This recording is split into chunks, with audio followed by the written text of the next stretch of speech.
আজকে আমি তোমাদের সাথে শুরু করতে চলেছি বারগ্রাফ। বারগ্রাফটা কি আগে আমাকে জানতে হবে। A bar graph is a visual tool that use rectangular bars of varying heights or length to compare the categorical data. অর্থাৎ কোনো একটা নির্দিষ্ট স্কেলের সমানুপাতিক হারের সাপেক্ষে যে ভৌগোলিক রাশিতত্ত্ব বা পরিসংখ্যানের পরিমাপ যখন একটি স্তম্ভের সাহায্যে দেখানো হয় সেটাকেই আমরা বারগ্রাফ বলি। বারগ্রাফ মূলত তিনটি ভাগে ভাগ করা যায়: simple bar graph, compound bar graph, multiple. তো প্রথমেই আমি শিখে নেব সিম্পল বারগ্রাফ। সিম্পল বারগ্রাফটা কি? যে স্তম্ভচিত্রে শুধু একটি স্তম্ভের মাধ্যমে রাশিতথ্যে দেখানো হয়, মানে একটি তথ্যই দেখানো, স্তম্ভেতেই দেখানো হয়। যেমন এই হচ্ছে ফার্স্ট আমি তোমাদের যেটা দেখাতে চলেছি সেটা হচ্ছে সিম্পল বারগ্রাফ। আমি এখানে একটা ডেটা নিয়েছি উত্তরপ্রদেশ, মহারাষ্ট্র, বিহার, ওয়েস্ট বেঙ্গল, অন্ধ্রপ্রদেশ, মধ্যপ্রদেশ, তামিলনাড়ুর একটা আর পপুলেশন নিয়ে নিয়েছি 2011। ঠিক আছে, এবার এই পপুলেশনটাকে আমি একটু ছোট করে আমি লাখ দিয়ে ভাগ করে আমার এটা এসছে। এরপরে আমার এটাকে সেন্টিমিটারে নিতে হবে, কারণ এত বড় বড় তো আমাদের স্কেলে হবে না, সেটা তোমরা সবাই জানো। এবার স্কেলে নেওয়ার জন্য আমাকে সেন্টিমিটারে করতে হবে। তো এবার সেন্টিমিটারে করার পরে আমার এই মানগুলো এসছে। ঠিক আছে, এবার এই মানগুলো এসছে, কিন্তু এই মান দিয়ে কিন্তু আমি কখনোই আমার বারগ্রাফটা করব না। বারগ্রাফটা করব আমি অবশ্যই পপুলেশন যেটা দিয়ে। দেখো ফার্স্টে আমি করেছি উত্তরপ্রদেশের 119,96 ঠিক আছে। এবার আমি যেভাবে করেছি সেটা তোমাকে হয়তো পরেরটাতে আমি আরও ভালো মতন বোঝাতে পারবো। এখন জাস্ট আমি একটা করেছি, তোমরা ভালো করে দেখো। এই যে আমি নিজের যে এক্স আর ওয়াই অক্ষ নিয়েছি সেটা তো তোমাকে প্রথমেই বলেছি যে এক্স আর ওয়াই অক্ষ, যেটা আমরা ভার্টিক্যাল হরিজন্টাল স্কেল বলে। তো হরাইজন্টাল স্কেলে আমি নিয়েছি স্টেটগুলো দেখে, এখানে কতগুলো স্টেট আছে সেটার উপর বেস করে কিন্তু আমি হরাইজন্টাল স্কেলটা নিয়েছি। আর ভার্টিক্যাল স্কেলটা নিয়েছি হচ্ছে সব থেকে হায়েস্ট কত আছে পপুলেশনে, সব থেকে হায়েস্ট কত আছে সেটা তো তোমরা দেখতেই পাচ্ছ। এবার আমি আসছি কম্পাউন্ডে। এবার কম্পাউন্ড করার সময় তোমার সিম্পল বারগ্রাফের যে ছবিটা সেটা আমি ভালো মতন বুঝিয়ে দেবো। ঠিক আছে, কম্পাউন্ডের ক্ষেত্রে কি হলো, কম্পাউন্ড হচ্ছে যে স্তম্ভচিত্রের স্তম্ভের মোট দৈর্ঘ্যকে বিভিন্ন অংশে ভাগ করে বিভিন্ন শেডের সাহায্যে দেখানো হয়। ঠিক আছে, তো ফার্স্টেই আমাকে দেখতে হবে যে আমি একটা এক্সাম্পল নিয়েছি। কি এক্সাম্পল আছে, যে অনেকগুলো national food crop in India during 1950 থেকে 2001-এর কিছু আমি এক্সাম্পল নিয়েছি। তো 1950 থেকে 51-এর যে প্যাডি, হুইট আর পালস ক্রপ আছে সেটাও তোমাদেরকে দেখাচ্ছি। সেটা কি করে হচ্ছে, এই যে মানগুলো আছে এটা দেখে আমাকে কিন্তু ছবি আঁকতে হবে। এখানে আমাকে ইয়ারগুলো দেখে, যখন ইয়ারগুলো আসবে তখন আমাকে হরাইজন্টাল স্কেলটা ইয়ারগুলো দিয়ে করতে হবে। আমি সবগুলো ইয়ার এখানে দেখাইনি, মাত্র 4টা ইয়ার দেখিয়েছি।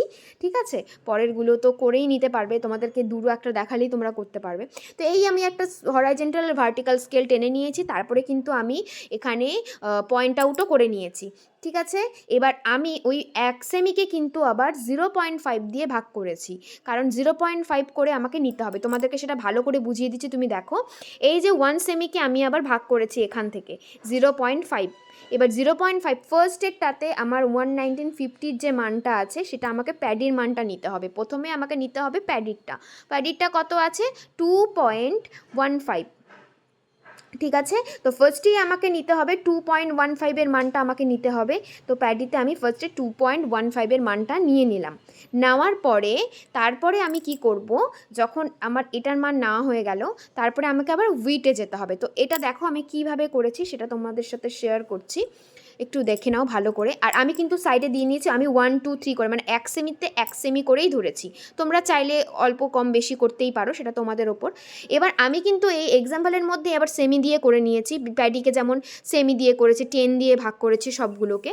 তো তোমরাও কিন্তু 10 দিয়েও করতে পারো, 20 দিয়েও করতে পারো, এটা তোমাদের ওপর। ঠিক আছে, এবার আমি ফার্স্টেই আমার এসছে কত, 21.58, কত এসছে 2.15। আমি এটাকে এবার এখানে স্কেলের সাহায্যে মাপটা নিয়ে নেব। তোমরা দেখতেই পাচ্ছ আমি স্কেলটাকে ধরেছি, স্কেলটা একটু ব্যাকা হয়েছে, কিন্তু ঠিক মানে যখন করবে তখন তোমরা একটু ঠিক করে নেবে, যেহেতু আমি একটু ক্যামেরা করছিলাম সেজন্য প্রবলেম হচ্ছিলো। তো আমি ওই 1 সেমিকেই কিন্তু 0.5-এ ভাগ করে নিয়ে তারপরে কিন্তু করছি, তোমরা দেখতেই পাচ্ছ। এখানে ফার্স্টে আমি এই যে নিয়ে নিলাম দাগটা। এরপরে আমাকে কি করতে হবে, এই 2.15 আমি দাগ টেনে নিয়ে এরপরে আমি প্যাডিটা কিন্তু হয়ে গেল। এবার আমাকে করতে হবে কি, উইডটা করতে হবে 0.74। ওই প্যাডিটা করার কমপ্লিট হয়ে গেলে সেটাকে আমি, এই দেখো আমি প্যাডিটা পুরো করে ফেলেছি। এরপরে আমাকে সেই প্যাডি যেখানে শেষ হয় সেটার থেকে আমাকে শুরু করতে হবে হচ্ছে উইটের মানটা। উইটের মান কত আছে? 0.74। আবার আমি 0 থেকে ধরবো, 0.74 কোথায় হচ্ছে সেখান থেকে ধরে একদম পুরোটা টানবো, ঠিক আছে? 0.74 আমি তাহলে টেনে নিলাম। আর এরকম করে কিন্তু প্রতিটার মান হবে, হ্যাঁ, মানে ফার্স্টে আমাকে ভ্যালিটা ধরতে হবে, তারপরে আমাকে উইটটা ধরতে হবে, তারপরে আমাকে পালস, যেহেতু এটা কম্পাউন্ড বার গ্রাফ বলেছে। এই দেখো আমি পুরো করে ফেললাম। এরপরে আমাকে নিতে হবে হচ্ছে পালস ক্রপ যেটা আছে সেটা কত আছে? 0.84। এবার 0.84 কোথা থেকে হবে? যেখানে আমি উইটটা শেষ করেছি সেইখান থেকে আবার মান হবে, মানে একদম নিচের থেকে হবে না কিন্তু, যেখানে শেষ হচ্ছে ঠিক সেখান থেকে আবার মানটা আমাকে নিতে হবে, ঠিক আছে? এবার দেখো আমি পুরোটা করে তারপরে তোমাদেরকে দেখাচ্ছি। এই দেখো হয়ে গেল। তাহলে আমাদের 1950 থেকে 51-এর যে সালের যে মাপটা সেটা কিন্তু আমরা কমপ্লিট করে ফেলেছি। এরপরে এখন আমি পরপর যেগুলো আছে সেগুলো সবগুলো কমপ্লিট করব। তো তোমাদেরকে কমপ্লিট করার পরে তারপরে দেখাচ্ছি। এই হচ্ছে আমার পুরোটা, ঠিক আছে? এবার এগুলোকে কিন্তু আমাকে আলাদা আলাদা শেড করতে হবে, ইন্ডেক্স করতে হবে, এই পাশে পপুলেশন লিখতে হবে, তোমরা তো এটা জানোই। সেম প্রসেসেই কিন্তু সিম্পল বারগ্রাফ হবে। এখানে যেমন আমি ওপরে করেছি সেটা কিন্তু সিম্পল বারগ্রাফের ক্ষেত্রে কিন্তু সেম প্রসেসে হবে, ঠিক আছে?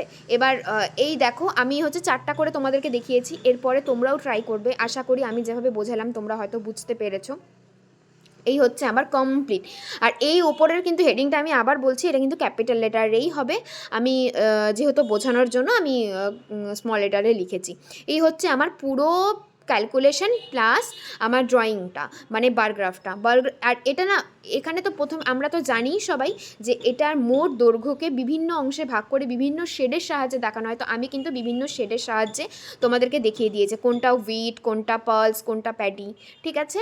এরপরে আমি যেটা করাবো সেটা হচ্ছে মাল্টিপল বারগ্রাফ, সেটা সম্পর্কেও তোমাদেরকে আমি জানাবো। তো এটা তোমাদের বোঝা গেল, আশা করি তোমাদের এটা শিখতে কোনো অসুবিধা হয়নি। এবার মাল্টিপল বারগ্রাফের ক্ষেত্রে কি আসছে, এটা হচ্ছে মানে অনেকগুলো সম্পর্ক একসাথে করে পাশাপাশি সরল স্তম্ভের চিত্রের সাহায্যে দেখানো হয়। এই যে আমি এখানে ডিস্ট্রিক্ট ওয়াইজ পপুলেশন নিয়ে নিয়েছি, মেল ফিমেলটা আমি দেখাতে চলেছি, ঠিক আছে? যেমন বর্ধমান, বীরভূম, বাঁকুড়া, মেদিনীপুর। এবার এই মেল পপুলেশন কত আছে, ফিমেল পপুলেশন কত আছে, তোমাকে মনে রাখতে হবে সবসময় আমি যখন মেল ফিমেল বা যে কোনো, এটা মাল্টিপলের ক্ষেত্রে কিন্তু পাশাপাশি সিম্পল বারগ্রাফের সাহায্যে দেখাতে হয়। তো আমাদের এই যে আমাদের পুরো ক্যালকুলেশনটা, আর আমি কিন্তু এবার আমার ইচ্ছে মতন করেছি, আমি 25 দিয়ে মানে 25 দিয়ে কিন্তু ভাগ করে নিয়েছি, মানে 25 সেমি দিয়ে ভাগ করে নিয়েছি। এবার প্রথমেই আমাকে যেরকম সেমভাবে এক্স ওয়াই অক্ষর নিতে হবে। আর হ্যাঁ, আরেকটা কথা বলে দিচ্ছি খুব ইম্পর্টেন্ট, এটা কিন্তু যেহেতু ডিস্ট্রিক্ট আছে সেই জন্য আমি কিন্তু একটা ম্যাপেও নিতে পারি, হ্যাঁ, ওয়েস্ট বেঙ্গলের ম্যাপেও আমি কিন্তু এটা করতে পারি। পরীক্ষার সময় কিন্তু ওয়েস্ট বেঙ্গলের ম্যাপ দিয়েও দিতে পারে, নাও দিতে পারে, দিয়ে দেওয়াটাই স্বাভাবিক। যাই হোক, তো এই হচ্ছে আমি পুরোটা নিয়ে নিয়েছি।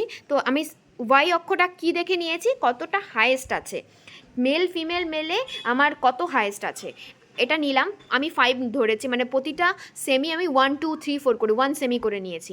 আর নিচে নিয়েছি হচ্ছে 4, মানে টোটাল 4, ঠিক আছে? 4টে পয়েন্ট করেছি, যেহেতু 4টে ডিস্ট্রিক্ট আমি 4 সেমি নিয়েছি। 4 সেমিকে কিন্তু আমি আবার 0.5 দিয়ে ভাগ, মানে এক একটা সেমিকে কিন্তু আমি আবারও 0.5 দিয়ে ভাগ করেছি। দেখো এই ফার্স্ট এডটা 0.5-এ একটা হয়েছে, তারপরে এর ফার্স্ট এডটা কী হলো, মেলের কত মাপ আছে 1.36, আমি 1.36 মেপে নিলাম। তারপরে আবার ফিমেলে আছে 1.32টা মেপে নিলাম। এরপরে দেন আবার নেক্সট সেমি যাব, ঠিক আছে? নেক্সট সেমিতে আবার কত আছে, বীরভূমেরটা দেখি। বীরভূমেরটা কত আছে, বীরভূমেরটা আছে 0.62 আছে, এই যে 0.6 আমি ফার্স্টে করে নিলাম। তাহলে বর্ধমানেরটা এবার করব বীরভূমেরটাও সেম প্রসেসে হবে, 0.62 ধরতে হবে, আর ফিমেলে ধরতে হবে 0.59, সেমভাবেই করতে হবে। তো এরকম করে দেখো আমার কিন্তু পুরোটা হয়ে গেছে। আমি এরকম শেডিং করতে হবে, অবশ্যই শেড দিতে হবে। এবার শেড করে আমি পুরো একদম হেডিং দিয়ে তারপরে ভার্টিক্যাল স্কেলটা খালি ধরেছি, যেহেতু আমি ম্যাপে করব শুধু ভার্টিক্যাল স্কেলটা ধরেছি। হরাইজন্টাল স্কেল তোমরা যদি ধরতে চাও তো ধরতে পারো, 1 সেমি টু 1 সেমি করতে, 1 সেমি টু 1 স্কোয়ার পপুলেশন, ঠিক আছে? আর vertical scale 1 cm to 25 lakhs, হ্যাঁ? ঠিক আছে, এখন বোঝাই গেল আমি ইন্ডেক্স করেছি, এই যে আমার এটা হচ্ছে হেডিং চলে গেল, আর এইটাকে পুরো এই রকমভাবে পুরো একটা ক্যালকুলেশন নিয়েছি, মেল ফিমেলও হতে পারে, অনেক রকম ক্যালকুলেশন দিতে পারে, কম্পাউন্ড, এটা হচ্ছে মাল্টিপল বার গ্রাফ। ঠিক আছে, এই গেল হচ্ছে তোমাদের পুরো বার গ্রাফের 3টা পার্ট। তোমাদের যদি কোথাও অসুবিধা হয় অবশ্যই আমাকে কমেন্টে জানিও যদি কোথাও প্রবলেম হয়, কিন্তু আমি যতটা পেরেছি আমি বোঝানোর চেষ্টা করেছি তোমাদেরকে। দেখো আমি আলাদা আলাদা শেড করে দিয়েছি, আর একটা সেমিকে কিন্তু আমি আবার বলছি 0.5 দিয়ে কিন্তু ভাগ করেছি। এই গেল আমার পুরো বারগ্রাফের টাইপসটা। যদি ভালো লেগে থাকে লাইক কমেন্ট শেয়ার করো। Thank you.